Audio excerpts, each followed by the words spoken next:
everyone. Welcome to the Zootown Arts Community Center. My name is Devin Graves, and thank you for coming to Literal Garbage Productions' adaptation of William Shakespeare's Much Ado About Nothing. Clap Oh, gosh. There's not a lot of room under there. They've kept me there all weekend. Oh, it's so good to see all of your faces, especially that face and that face. And that's enough of those faces. Oh, it's delightful to see you. A couple of housekeeping things before we begin our show today. There's an exit over there for normal circumstances. There's an exit over there for other circumstances. Bathrooms over there. If you're thirsty, why not grab a drink from Robert Mueller, America's sweetheart. Important to note, different Robert Mueller, but still a very nice man.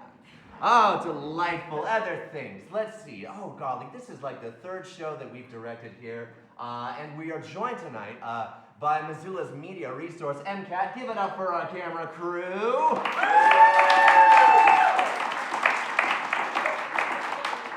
MCAT is another amazing nonprofit organization here in Missoula. They are set up in the beautiful new Missoula Public Library. You can go check them out. They've got volunteer public producer trainings Saturdays at 10 a.m. I highly recommend it. You learn so much from that amazing crew. And they're here today to broadcast this show live to my one friend in Nevada. Fantastic.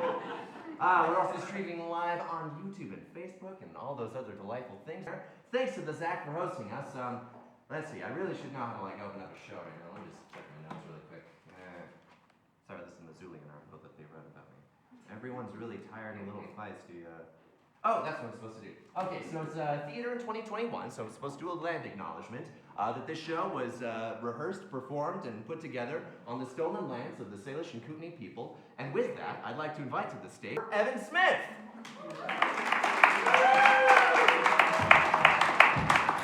Evan Smith, congratulations on a great run. Thank you so much for being here. Thank you. How are you doing tonight? Oh, phenomenal. How are you doing, Devin? Oh, I'm doing great. Now, Evan, I just did the land acknowledgement. How'd it go? Okay. It went okay? It didn't do much, though, did it? I'm still here and still stolen. Oh, yeah, and just to be clear, you're a member of the Confederated Salish and Kootenai tribes of the Flathead Nation. Last time I checked, I was.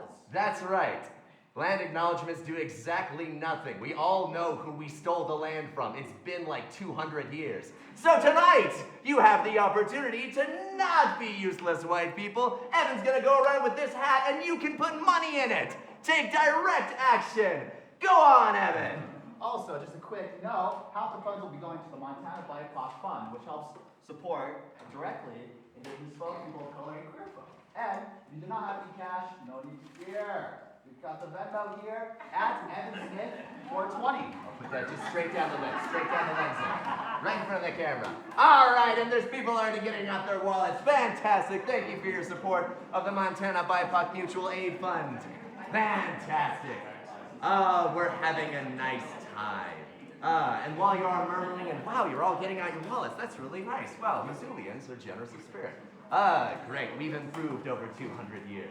Other things of note, housekeeping, I'm happy to say, and making up for lost time, that we're joined tonight in the cast by Missoula's not only 2021 Missoulian Best Musician, but Best Actor, Stephen Clement. Give it up for Stephen in the back!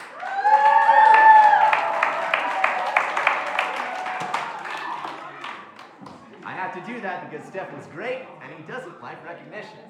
Fantastic. Well, let's see. I'm trying to think if there's other things to say before we begin our show. It's a modernized take on Shakespeare's Much Ado About Nothing. So, you know, you may have noticed that these chairs are not from Renaissance Italy. They are, in fact, from 2021 Nonprofit Arts Community Center offices. So there's that.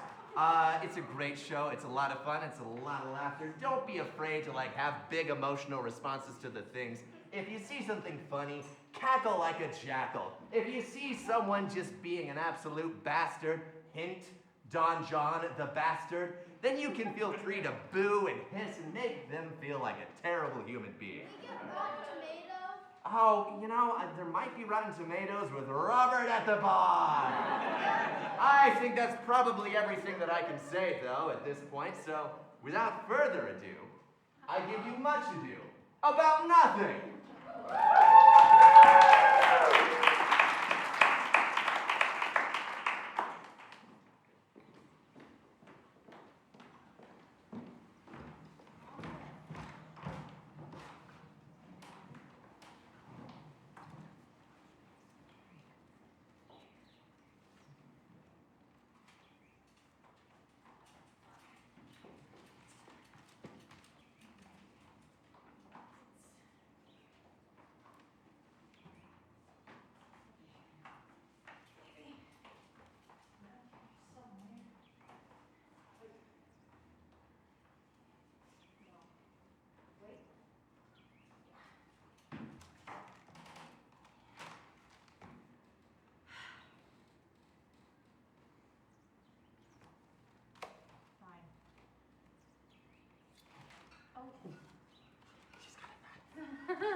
I learned in this letter that Don Pedro of Aragon comes this night to Missoula. Ah, he's very nearby this. He was not 3 leagues off when I left him.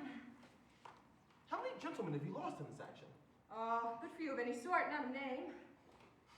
A victory is twice itself when the achiever brings home full numbers.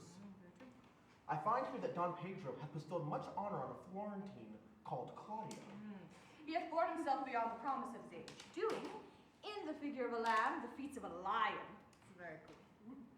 He hath an uncle here in Missoula who will be very much glad of it. I've already delivered him letters. There appears much joy in him. Did he break out into tears? In great measure. A kind overflow of kindness. There are no faces truer than those that are so washed. How much better it is to weep at joy than it is to joy at weeping. I pray you, Signor Montanto returned from these wars, or no? I know none of that name, lady. There was none in the army of any sort. What is he that you ask for, niece? My cousin means Signor Benedict of Padua. Ow! He's returned, and as pleasant as he ever was. He set up his bills here in Missoula and challenged Cupid at the flight. My uncle's fool, reading the challenge, subscribed as Cupid and challenged him at the bird bolt. But I pray you, how many hath he killed and eaten in these wars? But how many hath he killed? For indeed I promise to eat all of his killing. Faith, niece, you tax Signor Benedict too much. But he'll be meet with you, I doubt it not. He hath done good work in these wars, lady. You had musty victual, and he hath hoped to eat it. He is a very valiant trencherman. He has an excellent stomach. And a good soldier, too, lady. And a good soldier to a lady. But what is he to a lord? A lord to a lord, a man to a man, stuffed with all honorable virtues. It is so indeed. He is no less than a stuffed man. But as for the stuffing, well, we're all one. You must not, sir, mistake my niece. There's a kind of merry war betwixt Signor Benedict and her. They never meet, but there's a skirmish of wit between them. Alas, he gets nothing by that. In our last conflict, 4 of his 5 wits went halting off, and now is the whole man governed with 1. So that if you have enough wit to keep himself warm, let him bear the difference between himself and his horse. For it is all the wealth that he hath left to be known a reasonable creature. I pray you, who is his new companion now? He hath every month a new sworn brother. Is it possible? Well, it's very easily possible.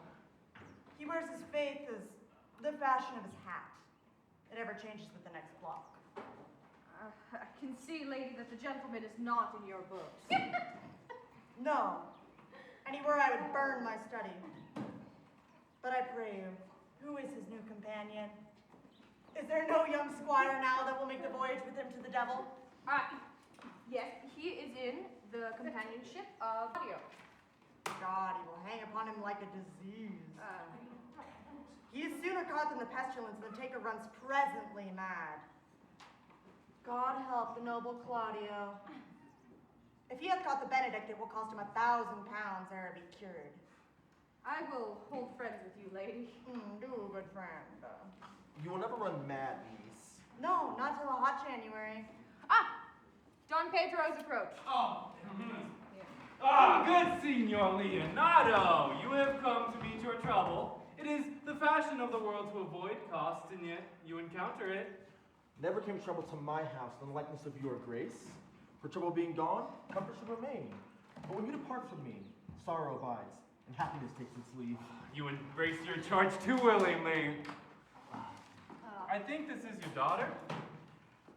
My mother has many times told me so. Were you in doubt, sir, that you asked her? Signor Benedict! No, but then you were a child. Ooh, you have it full, Benedict. We may guess by this what you are, being a man. Truly, the lady fathers herself.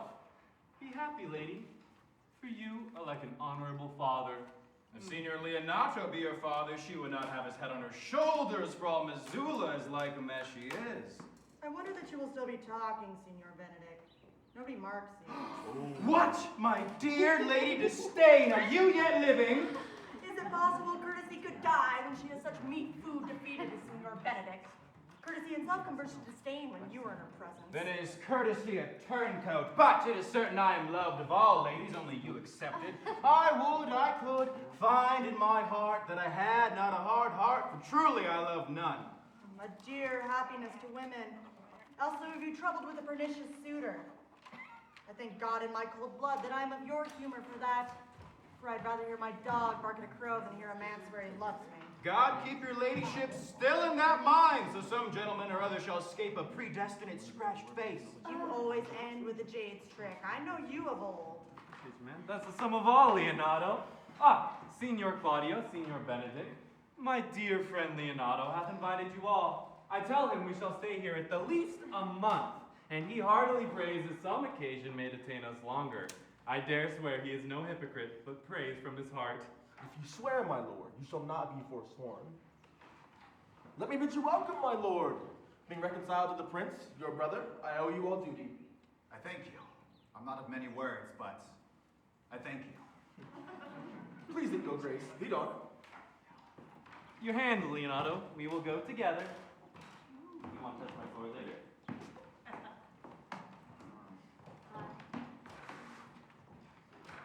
Come on. Sorry.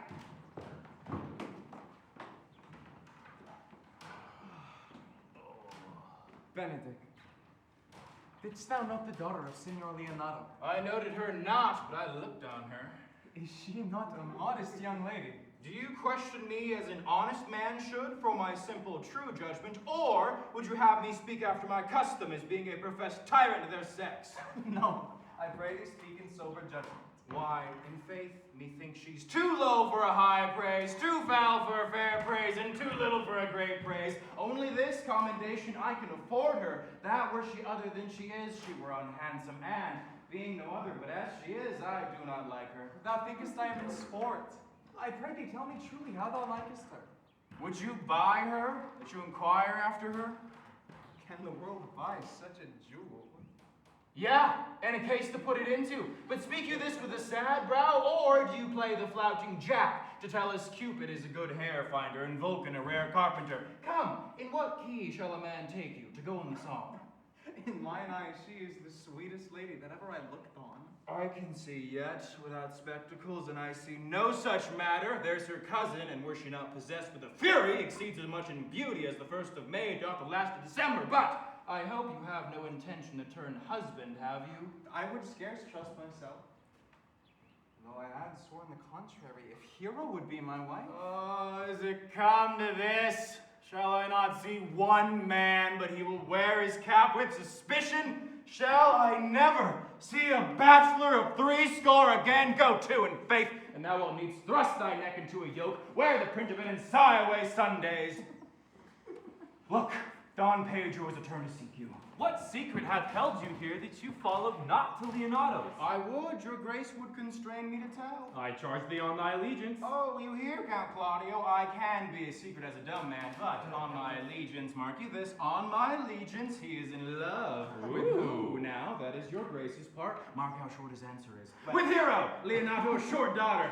If this were so, so were it uttered. It's like the old tale, my lord. It is not so, nor 'twas not so, but indeed, God forbid it should be so. If my passion change not shortly, God forbid it should be otherwise. Amen, if you love her, for the lady is very well worthy.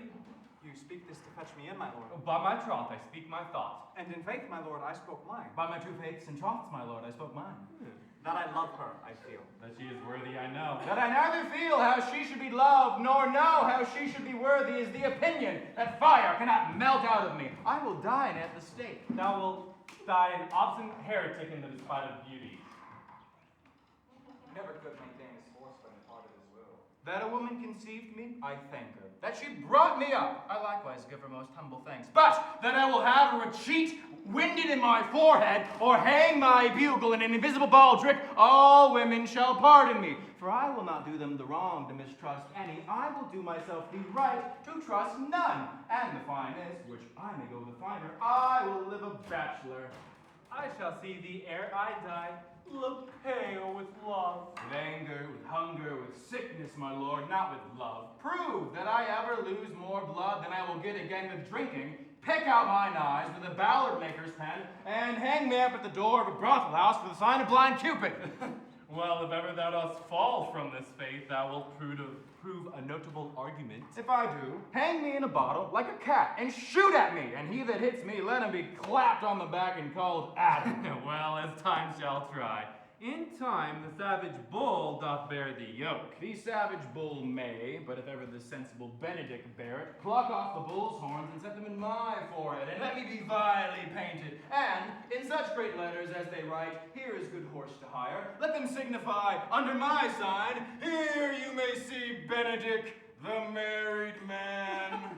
If this should ever happen, thou wouldst be Hornman. Nay, if Cupid have not spent all his quiver in Venice, thou wilt quake for this shortly. Nay, mock not, mock not. The body of your discourse is sometime guarded with fragments, and the guards but slightly basted on neither. Ere you flout your old ends any further, examine your conscience. And so I leave you. My liege, your highness may not do me good. My love is thine to teach. Teach it, but how? And thou shalt see how apt it is to learn any hard lesson that may do thee good. Hath Leonato any son, my lord? No child but Hero. She's his only heir. Dost thou affect her, Claudio? My lord, when you went onward on this ended action, I had looked upon her with a soldier's eye, that liked, but had a rougher task in hand than to drive liking to the name of love. But now I am returned, and that war thoughts have left their places vacant. In their rooms come thronging soft and delicate desires. Oh, prompting me how fair young Hero is, saying, I liked her ere I went to wars. If thou dost love fair Hero, cherish it, and I will break with her and her father, and thou shalt have her. Was not to this end that thou beganst to twist so fine a story? Oh, how sweetly you do minister to love, that no loves grief by his complexion, but lest my liking might too sudden seem, I would have salved it with a longer treatise. I know we shall have reveling tonight. I will assume thy part in some disguise, and I will tell fair Hero that I am Claudio, and in her bosom all unclasp my heart, and take her hearing prisoner with the force and strong encounter of my amorous tale. Then after to her father will I break, and the conclusion is, she shall be thine.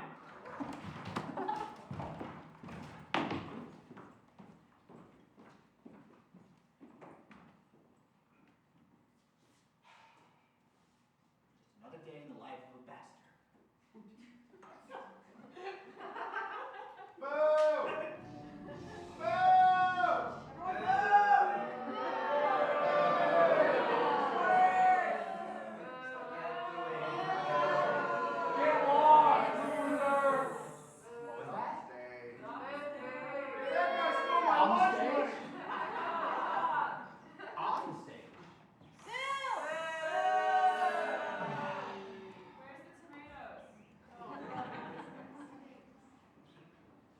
Conrad!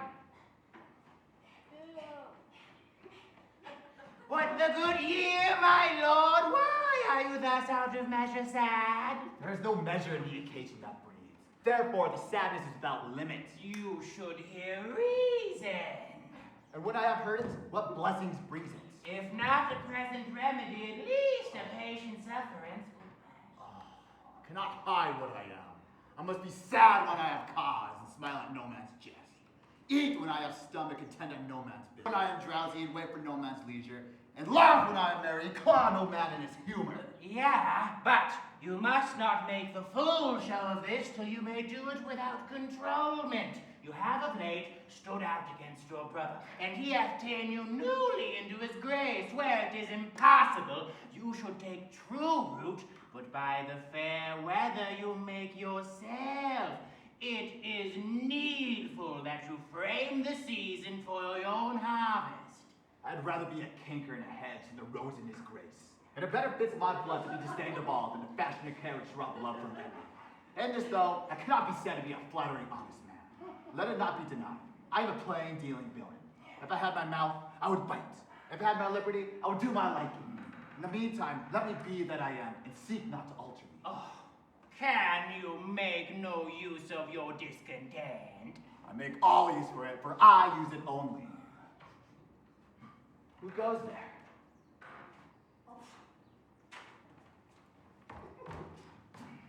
What news, Horatio? I came yonder from a great supper. The prince, your brother, is royally entertained by Leonato, and I can offer you intelligence of an intended marriage.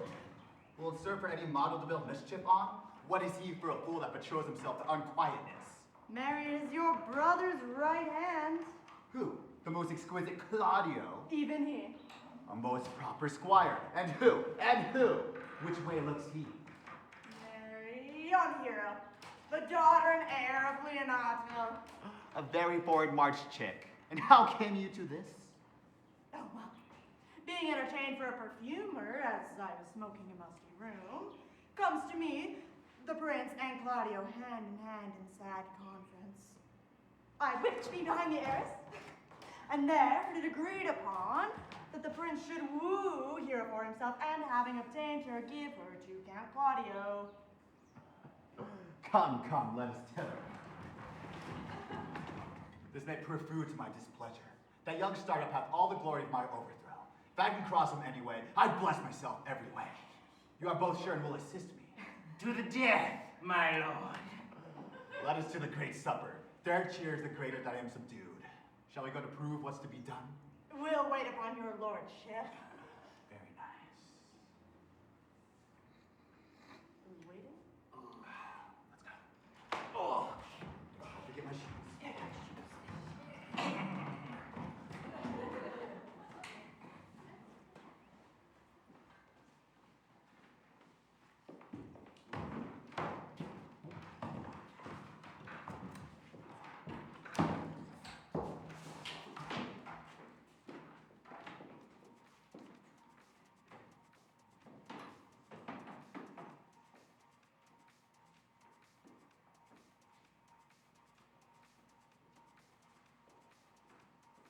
Was not Count John here at supper? Oh, I saw him not.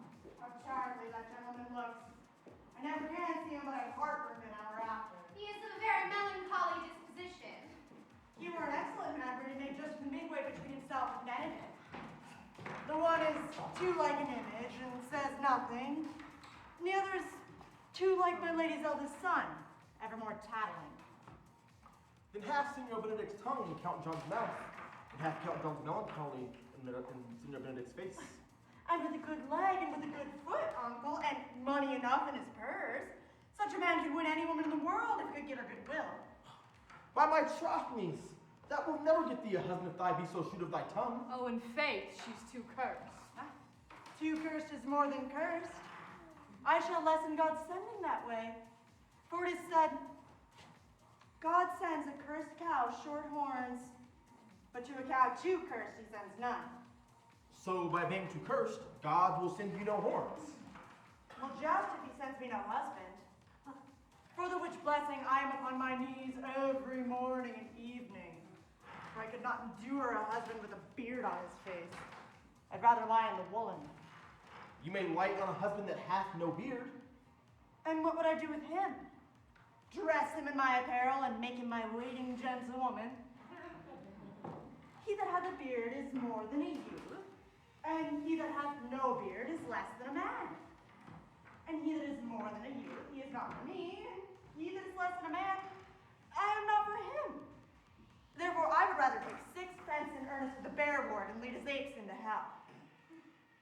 Well, niece, I hope to see you one day fitted with a husband. No. Not until God makes man of some other metal than earth.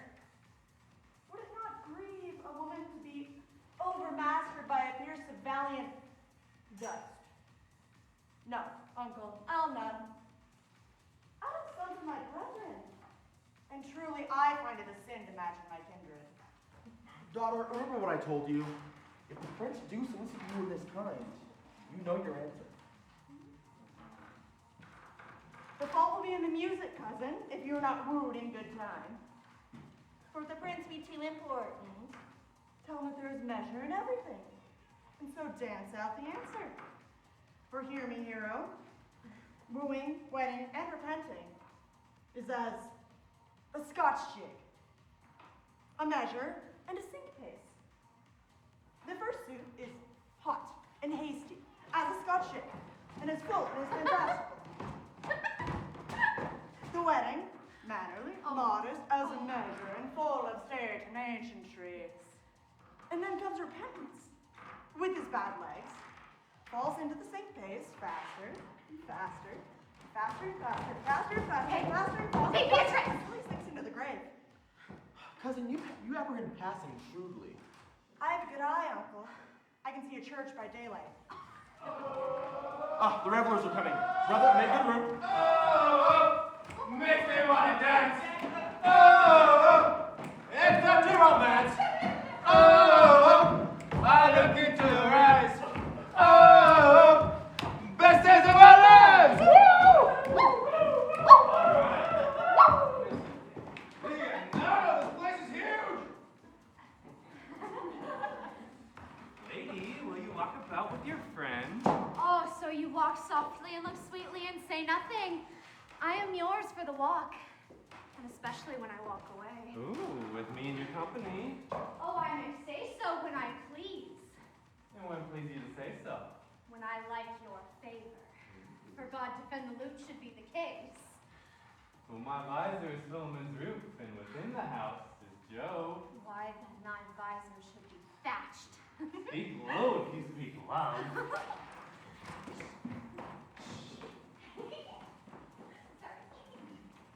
Oh, dear God.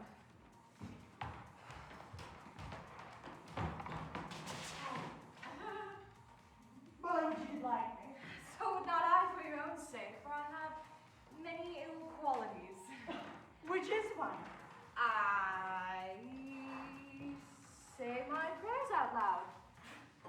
Oh, I love you the better. Oh, The hearers may cry amen. oh God. Match me with a good dancer? Amen.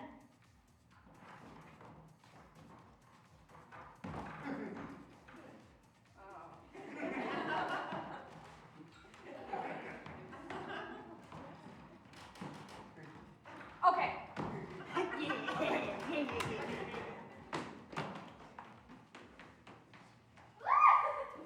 my God, I just took like 4 shots. Now I have to pee.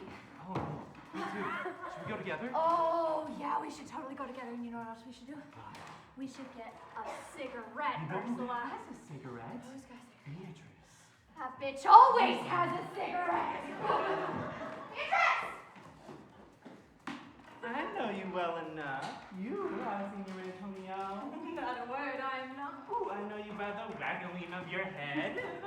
Well, to tell you true, I counterfeit him. You can never do him so ill well unless you are the very man. Here's his dry hand, up and down. You are he. You are he. Not a word, I am not. Do you think I do not know you by your excellent wit? Could virtue hide itself? Go to, mommy. You are he. Virtue will appear, and there's an end. Oh, God's on there. Will you not tell me who told you so? No, you shall pardon me. Will you not tell me who you are? Not now. That I was disdainful and that I got my good wit out of 100 merry tales. This was Signor Benedict that said so. What's he? I'm sure you know him well enough. Not I, believe me. Has he never made you laugh? I pray you, what is he? Well, he's the prince's jester. A very dull fool. Only his gift is in devising impossible slanders. None but libertines delight in him. His commendation lies not in his wit, but rather in his villainy. For he both pleases men and angers them, and then they laugh at him and they beat him. I'm sure you were in the fleet. That's what afforded me. When I know the gentleman, I'll tell him what you say. Do. He'll break a comparison or two on me, no doubt. Which, peradventure, not mocked or laughed at, strike him into melancholy. But then a partridge wing is saved, because the poor fool will eat no supper that evening. What are you guys doing? Fine. You're inside? Yeah, Dancing, obviously, come on. Nay, if they lead to any hill, I will lead them to that. Dance over, dance over, dance over. Ooh. Ooh, you can really dance.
like a whole thing. We'll probably get together by the end. And Don, I'm not giving you more water.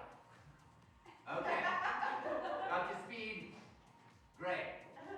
Back to the carrot.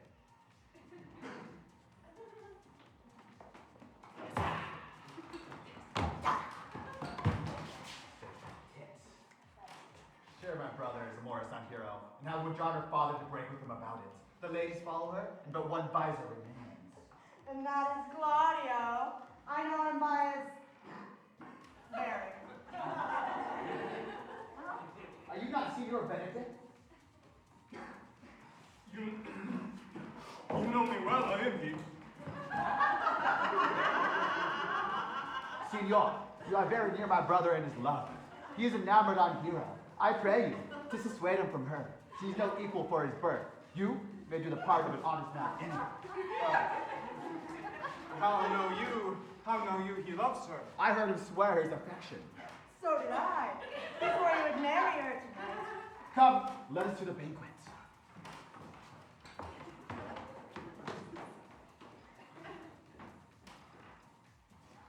Thus answer I in the name of Benedict, but hear these ill news with the ears of Claudio. 'Tis certain so, the prince woos for himself.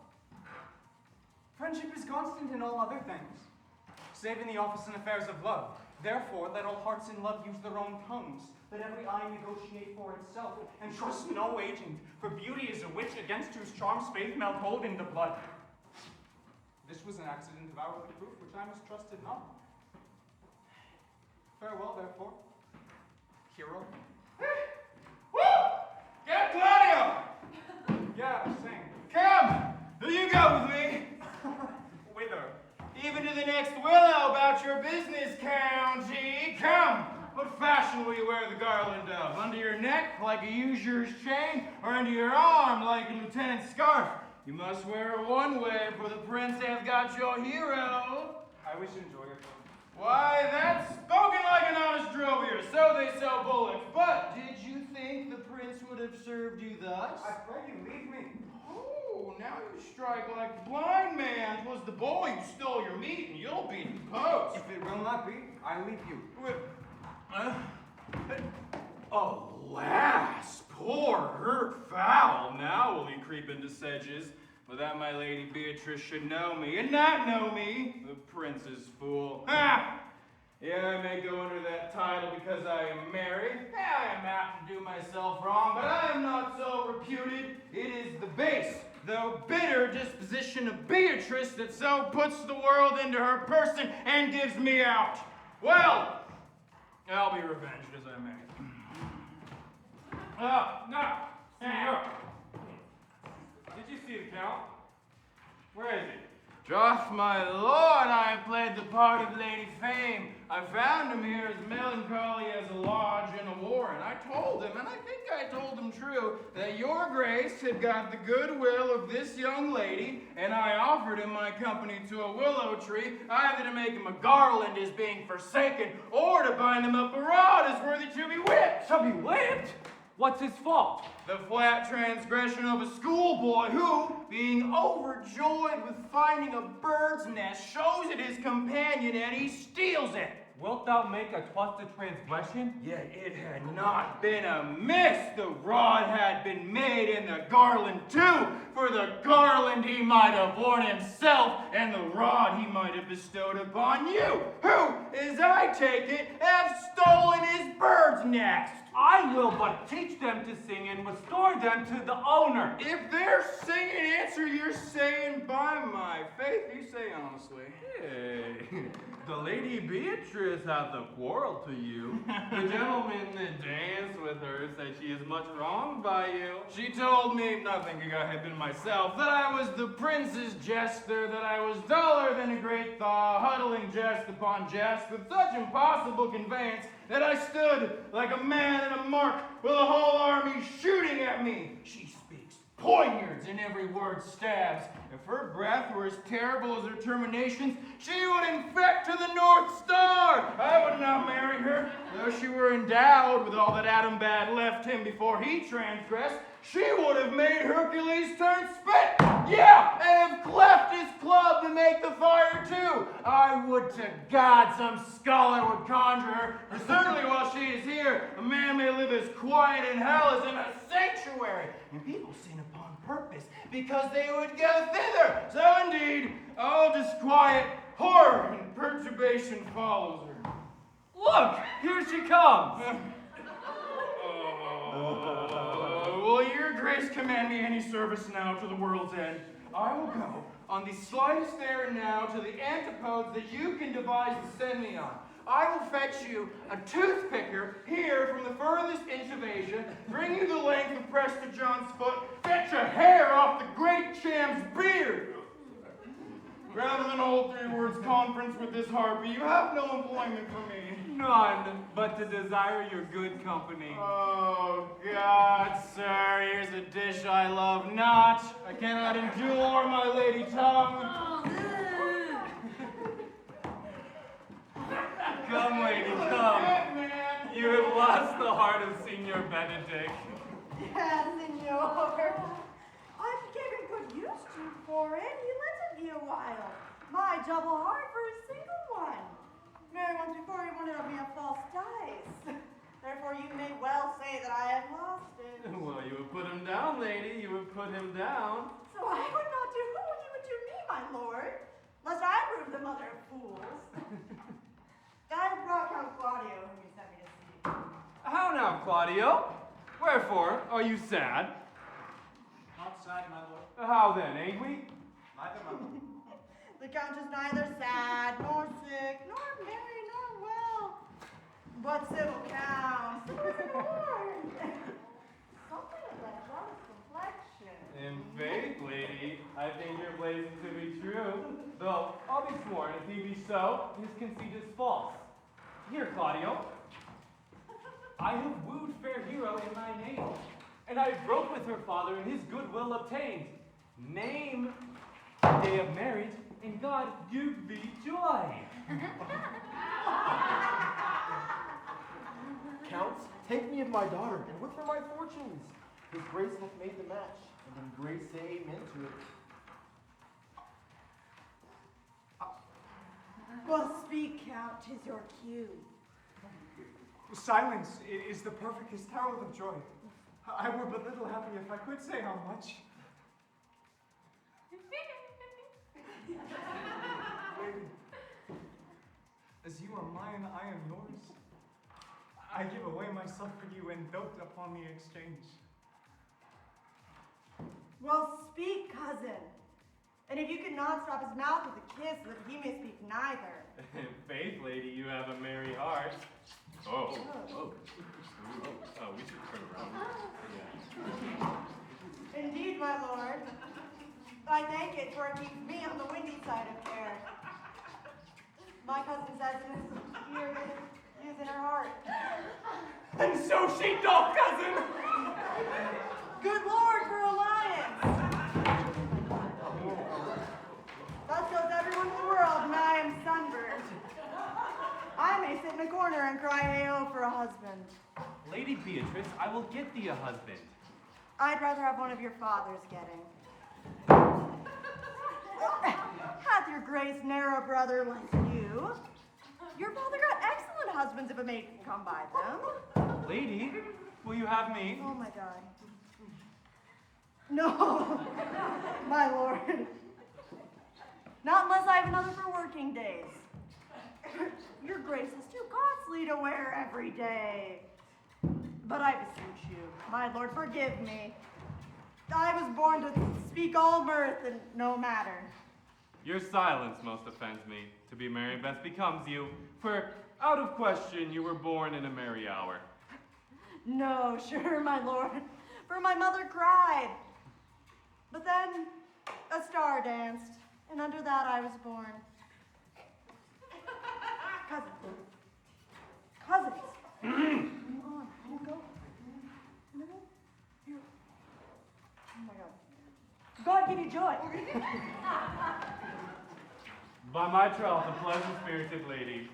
There's little of the melancholy element in her, my lord. She is never sad, but for when she sleeps, and not ever sad then. For I've heard my daughter say she has often dreamed of unhappiness and waked herself with laughing. She cannot endure to hear tell of a husband. By no means. She mocks all of her wars of suit. She were an excellent wife for Benedict. My lord! Oh, my lord! If they were but a week married, they would talk themselves mad. No! County Claudio, County Claudio, when mean you go to church? Tomorrow, my lord. Time goes on crutches till love have all his rights. Not till Monday, my dear son, which is hence just the 7th night, and a time too brief to have all things answered in mind. But Come, you shake the head at so long a breathing. But I warn thee, Claudio, Billy by us. I will, in the interim, undertake one of Hercules' labors, which is to bring Signor Benedict and the Lady Beatrice into a mountain of affection, the one with the other. I would fain have it imagined, doubt not but to fashion it, if you three will but minister such assistance as I shall give you direction. I am for you, my lord, though it cost me 10 nights watching. and I, my lord. And you too, gentle hero. I'll do any modest office, my lord, to help my cousin to a good husband. And Benedict is not the unhopeless husband that I know. Thus far can I praise him. He is of a noble strain, of approved valor and confirmed honesty. I will teach you how to humor your cousin that she may fall in love with Signor Benedict. And I, with your two helps, will so practice on Benedict that despite his quick wit and his queasy stomach, he shall fall in love with Beatrice. If we can do this, Cupid is no longer an archer. His glory shall be ours, for we are the only love gods. Go in with me and I will tell you my drift. Love guys! Love guys! Love guys! Love guys!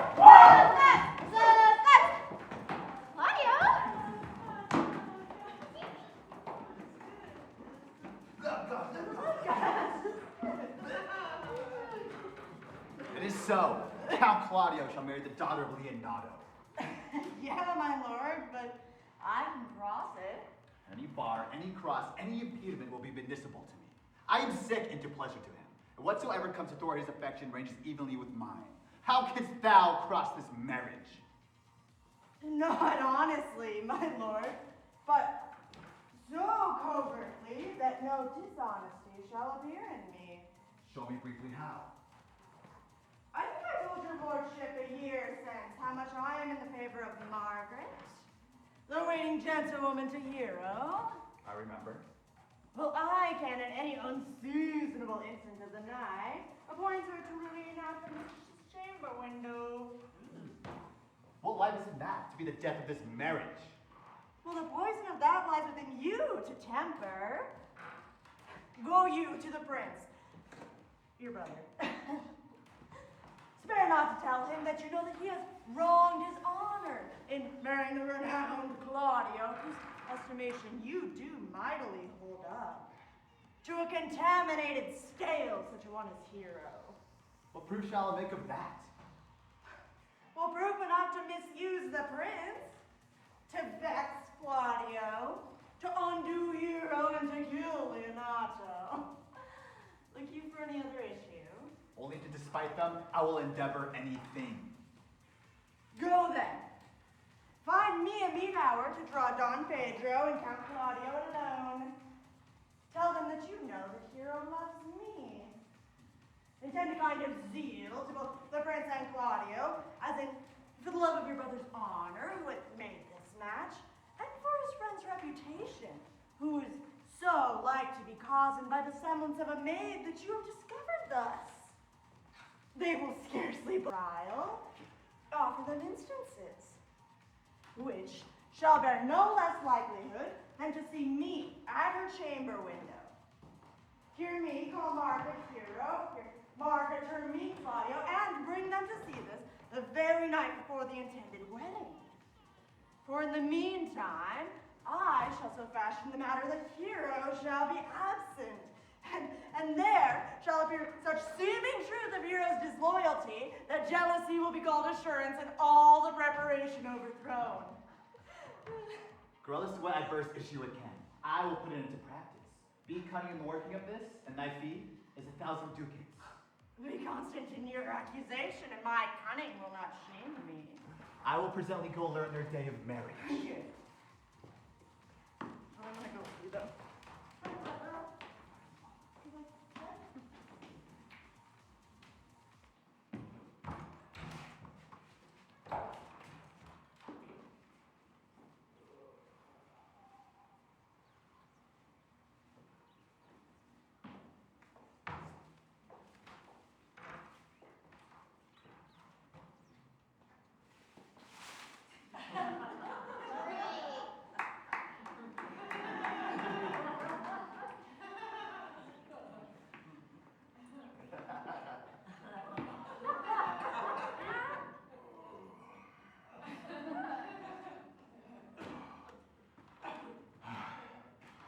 I do much wonder how one man, seeing how much another man is a fool when he dedicates his behaviors to love, will, after he hath laughed at such shallow follies in others, become the argument of his own scorn by failing in love. And such a man is Claudio. I have known when there was no music with him but the drum and the fife, and now he'd rather hear the tabor and the pipe. I have known when he would have walked 10 miles afoot to see a good armor, and now he lies 10 nights awake, carving the fashion of a new doublet. He was wont to speak plain and to the purpose, like an honest man and a soldier, and now is he turned to orthography. His words are a very fantastical banquet, just so many strange dishes. May I be so converted to see with these eyes? I cannot tell. I will not be sworn, but love may transform me to an oyster. But I'll take my oath on it. Till he have made an oyster of me, he will never make me such a fool. One woman is fair, yet I am well. Another wise, yet I am well. Another virtuous, yet I am well. But till all graces be in one woman shall not come in my grace. Rich she shall be, that's certain. Wise, or I'll none. Virtuous, or I'll never cheapen her. Fair, or I'll never look on her. Mild, or come not near me. Noble, or not I for an angel. Of good discourse, an excellent musician. And her hair shall be of what color it please God. Ha! The prince and Monsieur Love will hide me in the armor. Come, shall we hear this music? Yeah, my good lord. How still the evening is hushed on purpose to grace harmony. See you where Benedict hath hid himself? Yeah, my good lord. The music ended. Go fit the kid fox with a pennyworth. Come, we'll hear that song again. Oh, good, my lord. Tax not so a bad voice to slander music any more than once. It is the witness still of excellency to put a strange face to his own perfection. I pray thee, sing, and let me woo no more. Ah, well, because you talk of wooing, I will sing. Since many a wooer doth commence his suit to her he thinks not worthy, yet he woos, yet will he swear he loves. Now pray thee come, or if thou wilt hold longer argument, do it in notes. Well, note this before my notes. There's not a note of mine that's worth the noting. Sigh no more, ladies, sigh no more. Men were deceivers ever. One foot at sea and one on shore. So one thing conquered never. Then sigh not so, but let them go and be you blithe and bonny, converting all your sounds of woe, woe, woe, woe into hey, nonny, nonny. Sing no more, ditty, sing no more of dust so dull and heavy. The fraud of man was ever so, since summer first was leafy. Then sigh not so, but let them go and see.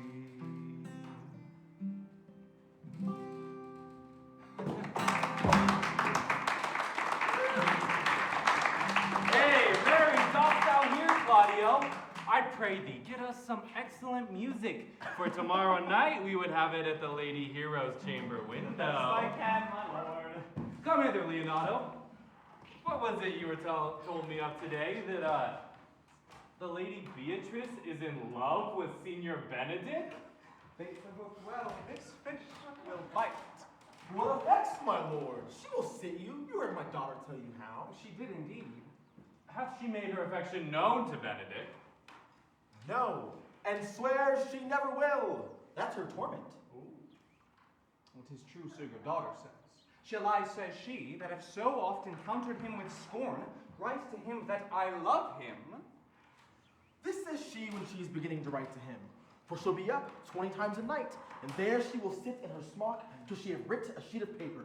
My daughter tells us all. Now you talk of a sheet of paper.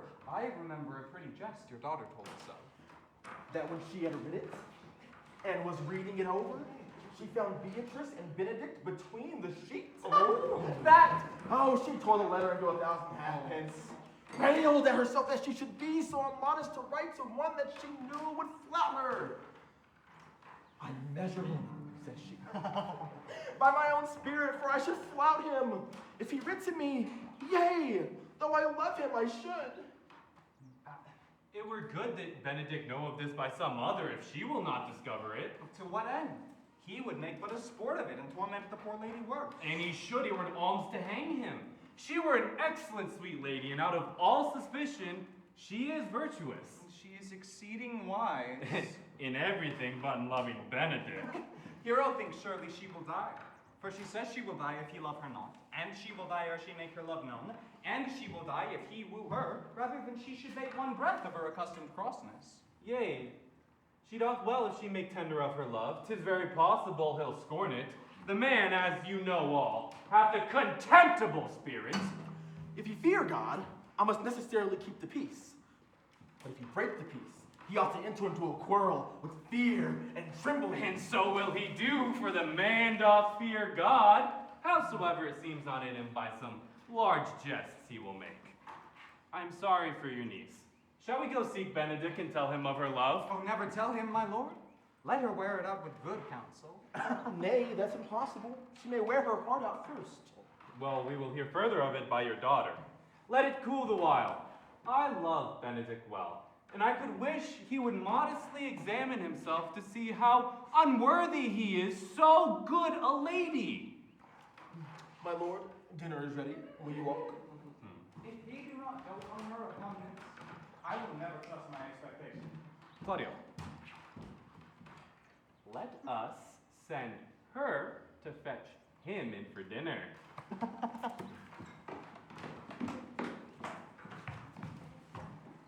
This can be no trick. The conference was sadly born. They have the truth of this from Hero. They seem to pity the lady. It seems her affections have their full bent. Love me? Why, it must be requited. I hear how I am censured. They say I will bear myself proudly if I perceive the love come from her. They say, too, that she would rather die than show any sign of affection. I did never think to marry. I must not seem proud. Happy are they that can hear their detractions and put them to mending. They say the lady is fair, 'tis the truth I can bear them witness, and virtuous, 'tis so, I cannot reprove it, and wise, but by my troth, for loving me. It is no addition to her wit, nor no great argument to her folly, for I will be horribly in love with her. I may chance have some odd quirks and remnants of wit broken on me, because I have railed so long against marriage, but doth not the appetite alter? A man loves the meat in his youth that he cannot endure in his age. Shall quips and sentences and these paper bullets of the brain awe a man from the career of his humor? No, the world must be peopled. When I said I should die a bachelor, I didn't think I should live till I were married. Here comes Beatrice. By this day, she's a fair lady. I do spy some marks of love in her.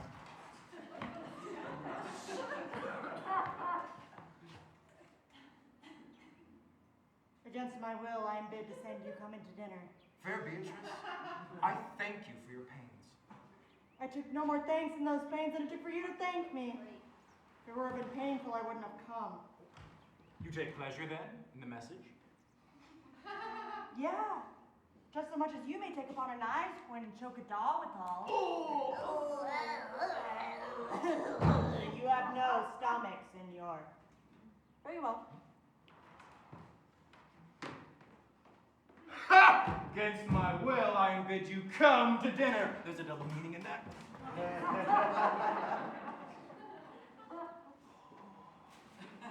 Oh, we're not done. Oh. Yes. Oh, good Margaret, yes. Run thee to a parlor. There shalt thou find my cousin Beatrice. Whisper in her ear and tell her I and Ursula walk in the orchard and our whole discourse is of her. Say that thou overheardst us and bid her to steal into the pleached bower to listen our purpose. This is thy office, bear thee well in it and leave us alone. Now, Ursula, when Beatrice doth come, as we do trace this alley up and down, our talk must only be of Benedict. When I do name him, let it be thy part to praise him more than ever man did merit. My talk to thee must be of how Benedict is sick in love with Beatrice. Of this matter is Cupid's little crafty arrow made that only wounds by hearsay. No, truly, Ursula. She is too disdainful. I know her spirits are as coy and wild as haggards of the rock. But are you sure that Benedict loves Beatrice so entirely? So says the prince and my betrothed lord. And did they bid you tell her of it, madam? They did entreat me to acquaint her of it, but I persuaded them if they love Benedict to wish him wrestle with affection and never let Beatrice know of it. But why did you so? Doth not the gentleman deserve as fortunate a bed as ever Beatrice shall couch upon? Oh, God of love, I know he doth deserve as much as may be yielded to a man, but nature never framed a woman's heart of prouder stuff than that of Beatrice. I am sure. Therefore, certainly, it were not good that Beatrice know of it, lest she make sport of his love. No, odd and from all fashions as Beatrice is, cannot be commendable. But who dare tell her so? If I should speak, she would laugh me out myself, press me to death with wit. So therefore, let Benedict, like covered fire, consume away in sighs and waste inwardly. It were a better death than die with marks, which is as bad as die with tickling. Let's tell her of it and see what she will say. No, rather I will go to Benedict and counsel him to fight against his passions. I pray you, be not angry with me, madam, speaking my fancy. Senior Benedict, for shape, for bearing, for argument and valor, goes foremost in your port through Italy. Indeed, he hath an excellent good name. His excellence did earn it ere he had it. When are you married, madam? Oh, why tomorrow, every day. Come, go in, I'll show thee some attires and have thy counsel which is best to furnish me tomorrow. She's lying, I warrant you, madam. We have caught her. If it proves so, then loving goes by haps. Some cupids kill with arrows and some with traps. That's a bitch.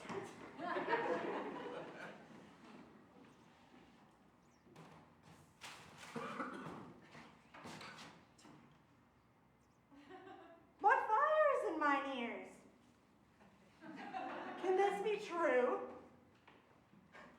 Stand I condemned for pride and scorn so much? Will contempt farewell, and maiden pride adieu, for no glory lives behind the back of such. And Benedict? Move on. I will requite thee, taming my wild heart to thy loving hand. You're not gonna mind.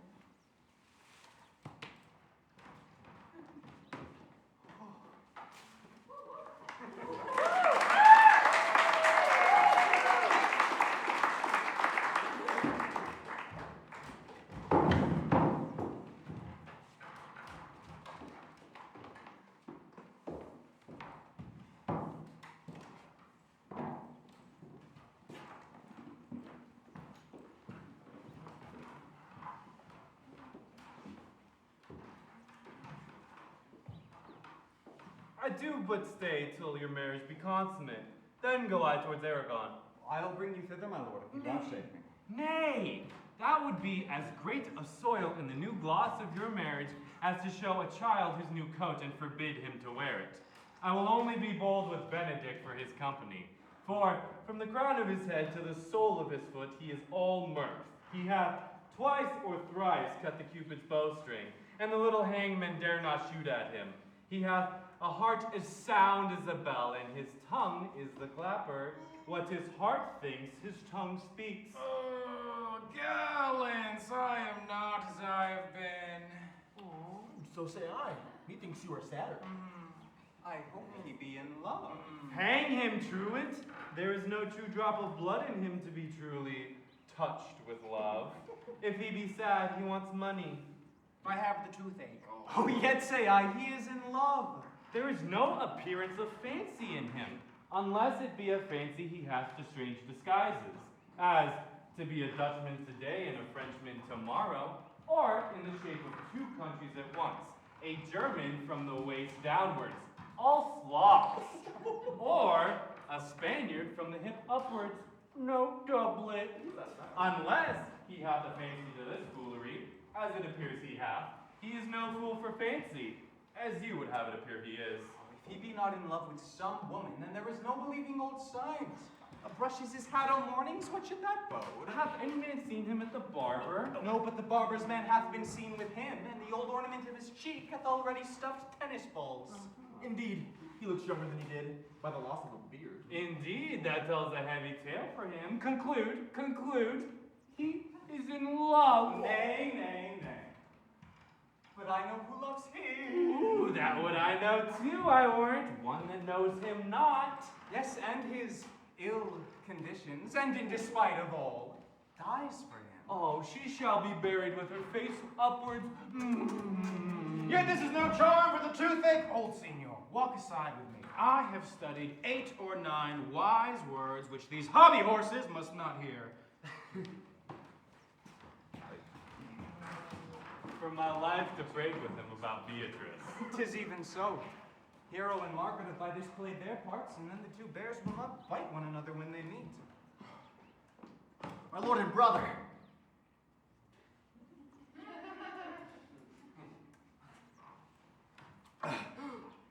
God save you. Good den, brother. If your leisure served, I would speak with you. In private, If it pleases you, yet Count Claudio may hear, for what I speak of concerns him. what's the matter? Means your lordship to be married tomorrow? You know he does. I know not that, when he knows what I know. If there be any impediments, I pray you, discover it. You may think I love you not. Let that appear hereafter, and aim better at me, by which I will now manifest. For my brother, I think he holds you well, and to dearness of heart, I've hoped you effect your ensuing marriage. Surely sue ill spent, and labor ill bestowed. Why? What's the matter? I came hither to tell, in circumstance short, for she has been too long a talking of. The lady is disloyal. Who? Hero? Even she, Leonardo's hero, your hero, every man's hero. Disloyal? The word is too good to paint out her wickedness. I could say she were worse. Think you of a worse title? Now will fit her to it. Wonder not till further warrant. Go but with me tonight, you shall see her chamber window entered, even the night before her wedding day. If you love her then, tomorrow, wed her. But it better befits your honor to change your mind. May this be so. I will not think it.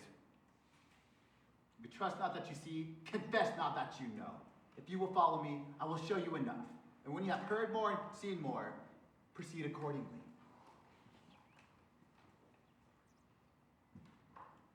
If I see anything tonight why I should not marry her tomorrow in the congregation where I should wed, there I will shame her. And as I wooed in thy name to obtain her, I will join with you to disgrace her.